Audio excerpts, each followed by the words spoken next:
ఏపీకి మరోసారి భారీ వర్ష సూచన.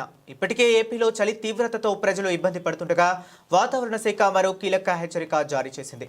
బంగాళాఖాతంలో ఏర్పడనున్న అల్పపీడనం కారణంగా ఆంధ్రప్రదేశ్లో 2 రోజుల పాటు భారీ వర్షాలు కురుస్తాయని ప్రకటించింది. నవంబర్ 17, 18 తేదీల్లో రాష్ట్ర ప్రజలు అప్రమత్తంగా ఉండాలని సూచించింది.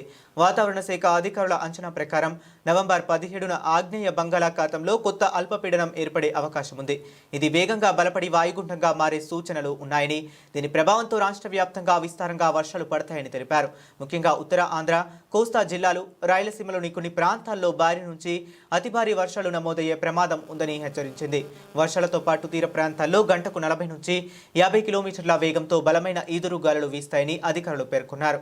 సముద్రం అల్లకల్లోలంగా ఉంటుందని, అలల తీవ్రత కూడా ఎక్కువగా ఉంటుందని తెలిపారు. ఈ నేపథ్యంలో మత్స్యకారులు సముద్రంలోకి వేటకు వెళ్లవద్దని స్పష్టమైన ఆదేశాలు జారీ చేశారు.